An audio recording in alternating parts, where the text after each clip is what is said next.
పంటలకు వేసవి దుక్కులు ఎంతో ప్రయోజనకరంగా ఉంటాయి. చాలా మంది రబీ పంటలు కొయ్యగానే పొలాన్ని అలాగే వదిలేస్తారు.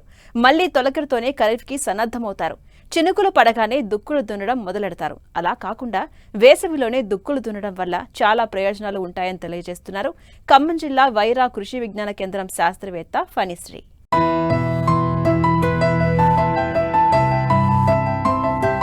రబీ పంటకాలం పూర్తయింది. ప్రస్తుతం మెట్ట, మాగాణి భూములన్నీ ఖాళీగా ఉన్నాయి. ప్రస్తుత తరుణంలో రైతులు కొన్ని యాజమాన్య పద్ధతులను పాటించాలి. ఈ వేసవి 2 నెలల కాలం పొలాలు ఖాళీగా ఉంటాయి కనుక రైతులు తప్పనిసరిగా కొన్ని మెళకువలు పాటించినట్లయితే ఖరీఫ్లో విత్తే పంటల నుంచి నాణ్యమైన దిగుబడులను పొందవచ్చు. వేసవిలో భూమిని లోతుగా అంటే 25-30 సెంటీమీటర్ల లోతున దున్నుకోవాలి.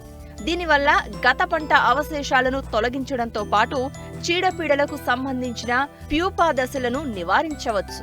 అంతేకాదు వేసవిలో అడపాదడపా కురిసే వర్షపు నీటిని పట్టి ఉంచే శక్తి పెరుగుతుంది అంటూ వివరాలు తెలియజేస్తున్నారు ఖమ్మం జిల్లా వైరా కృషి విజ్ఞాన కేంద్రం శాస్త్రవేత్త ఫణిశ్రీ. దాదాపు మనకి ఈ సమయంలో రబీ పంటలన్నీ చేతికి వచ్చేసాయి. ఈ టైంలో పొలాలన్నీ చాలా మటుకు ఖాళీగా ఉంటాయి. అందుకే ముఖ్యంగా మనం ఈ టైంలో చేసుకోవాల్సిన పని ఏంటంటే వేసవి దుక్కులు చేసుకోవటం. వేసవి దుక్కుల ద్వారా మనకి చాలా ప్రయోజనాలు ఉన్నాయి.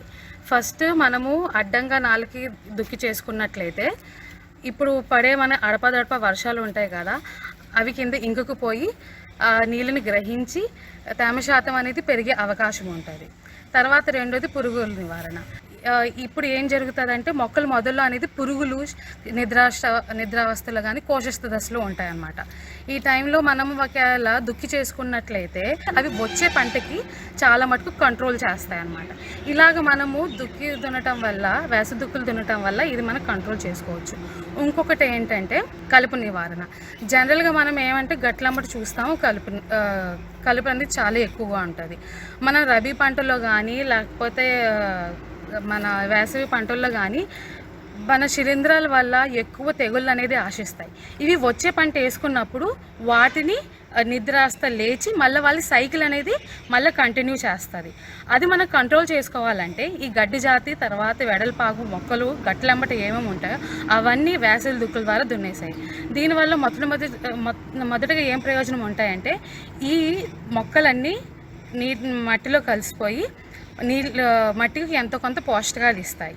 తర్వాత రెండోది మనకి ఇక్కడ శిలీంధ్రాలు ఉన్నాయి కదా, నిద్రావస్థలో ఉన్న శిలీంధ్రాలు అవన్నీ ఉన్నాయి కదా, అవి ఎండకి సూర్యరశ్మికి వెళ్ళిపోయి అవి దాని శక్తిని అంటే అది ఎఫెక్ట్ చేసే దేనికైనా ఎఫెక్ట్ చేసే శక్తి అనేది కోల్పోతాయి. ఇది రెండో ప్రయోజనం. తర్వాత ఇప్పుడు వచ్చే కాలువ ఈ టైంలోనే మనము నీళ్లు వదిలే కాలువలు కూడా చాలా మటుకు క్లీన్ చేసుకోవాలి.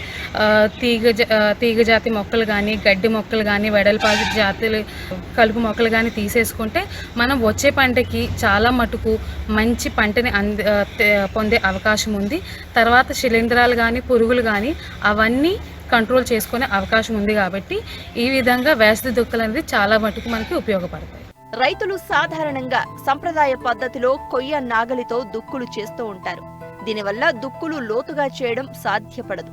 కేవలం సాళ్లు మాత్రమే ఏర్పడతాయి.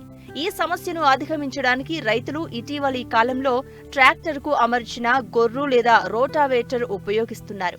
వీటితో కూడా ఆశించిన ప్రయోజనం చేకూరడం లేదు. అందుకే వేసవి దుక్కుల కోసం వ్యవసాయ శాస్త్రవేత్తలు రెక్క నాగలి, ఎంబీ ప్లఫ్, డిస్క్ ప్లఫ్ వంటి వాటిని సిఫార్సు చేస్తున్నారు. వీటితో దుక్కి చేస్తే మంచి ఫలితాలు వస్తాయి. లోతు దుక్కి వల్ల భూమిలో ఉంటూ పంటలకు మేలు చేసే సూక్ష్మజీవుల సంఖ్య పెరుగుతుంది. భూమి లోపలి పొరల్లోని సేంద్రియ పదార్థాలు బాగా చివుకుతాయి.